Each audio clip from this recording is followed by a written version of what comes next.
어느 책에 보니까 설교를 듣는 자세와 관련해서 현대 교인들을 네 가지 종류로 분류해 놓았습니다.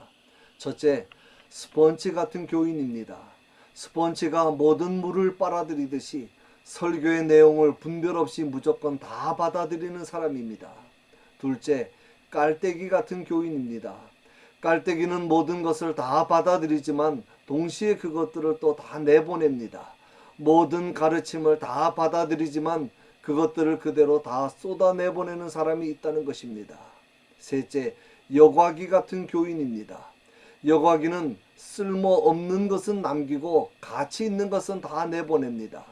그처럼 좋은 것은 다 잃어버리고 필요 없는 것만 간직하고 있는 사람입니다. 넷째, 키 같은 교인입니다. 키가 곡식을 까불어 알곡만 남기고 쭉정이는 내보내듯이 가르침을 받되 쓸데없는 것은 다 골라내버리고 좋은 것만 간직하는 사람입니다.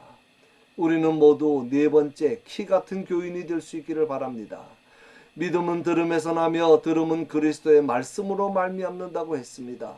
하나님께서 우리에게 복을 주시는 통로가 바로 말씀이라는 뜻입니다.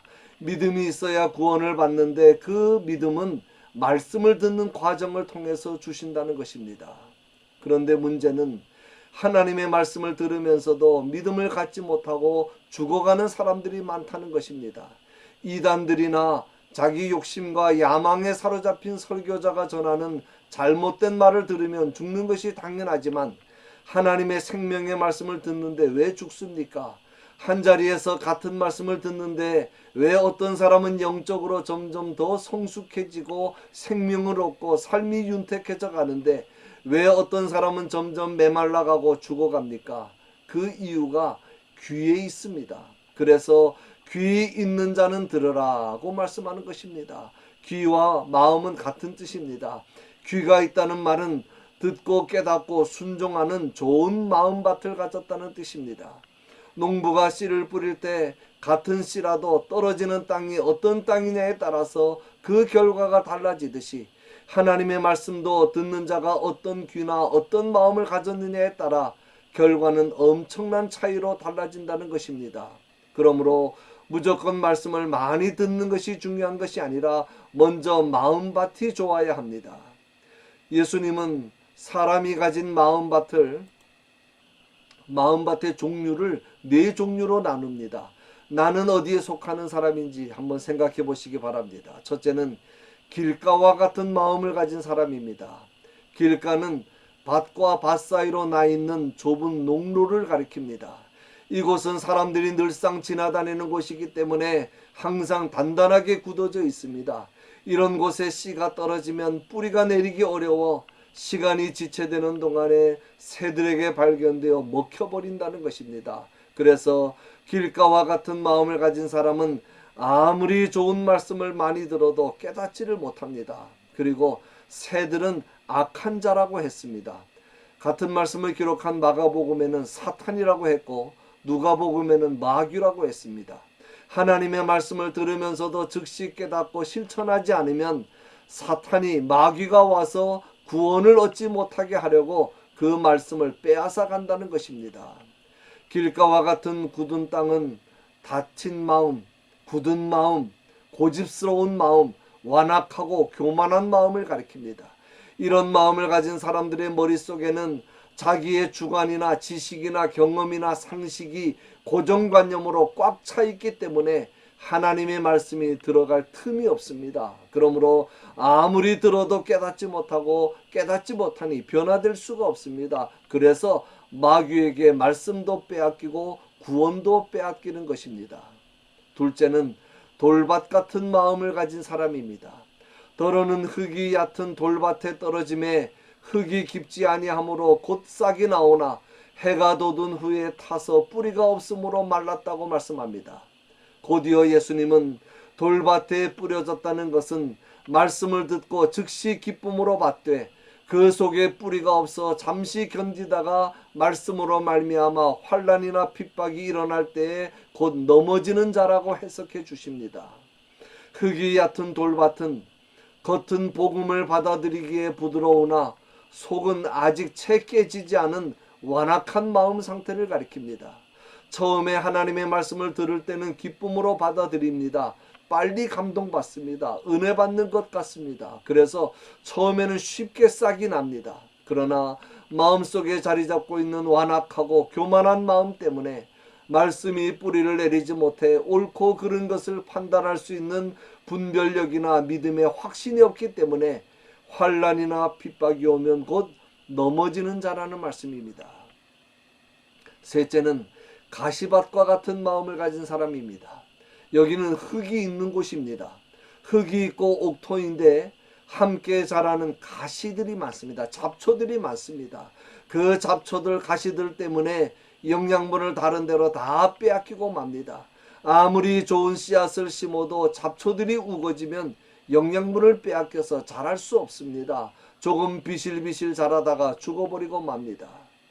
앞에서 말씀한 돌밭 같은 마음은 뿌리를 내리지 못해 실패하지만 가시밭과 같은 마음은 열매를 맺지 못해 실패합니다.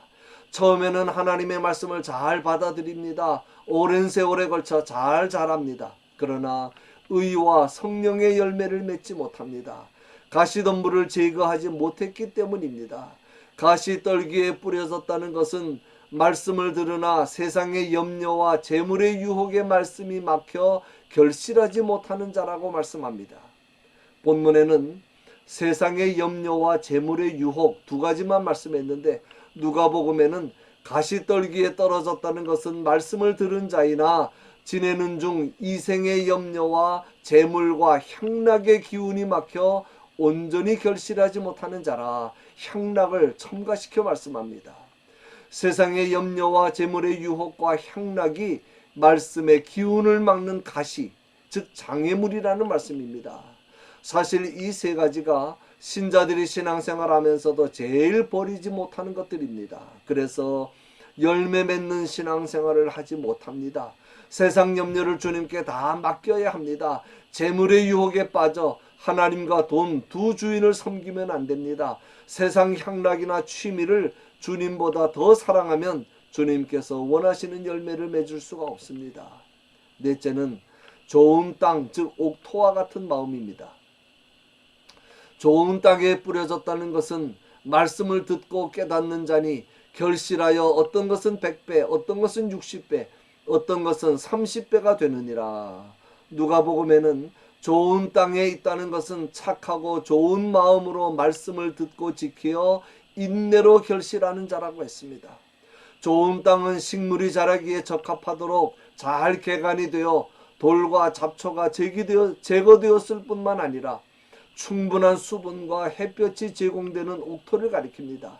이런 땅은 씨앗에 대한 흡수력이 강해서 많은 열매를 맺습니다. 마찬가지로 착하고 좋은 마음밭을 가진 사람은 마음에 항상 하나님의 은혜의 햇빛과 단비를 받기 때문에 말씀에 대한 수용성이 강합니다. 잘 받아들이고 잘 깨닫고 듣고 깨달은 말씀을 힘을 다해 실천하고 순종함으로 풍성한 복음의 열매를 삶 속에 맺어갑니다.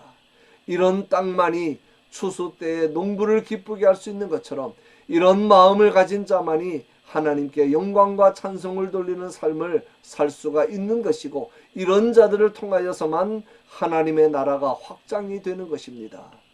결론입니다. 주님은 오늘도 우리에게 말씀하십니다. 귀 있는 자는 들으라. 여러분은 하나님의 말씀이 잘 들리는 귀를 가지고 있습니까? 말씀을 들을 때 잘 깨달아집니까? 깨달은 대로 실천합니까? 그렇지 않다면 우리에게는 귀가 없는 것입니다. 우리의 삶이 100배, 60배, 30배의 결실을 맺는 옥토가 되기 위해서는 마음밭을 개간해야 합니다. 갈아엎어야 합니다. 길가와 같이 교만과 고집으로 단단해진 마음도 갈아엎고 돌밭에 돌도 걷어내고 가시밭에 가시덤불 같은 세상 염려와 재물의 유혹과 세상 향락도 다 걷어내서 불태워버려야 합니다. 그리하므로 우리의 삶을 통하여 아름다운 열매들이 많이 맺혀져서 하나님의 나라가 더욱 확장되는 영광과 축복을 다 얻으시는 저와 여러분이 되시기를 주님의 이름으로 간절히 축원합니다.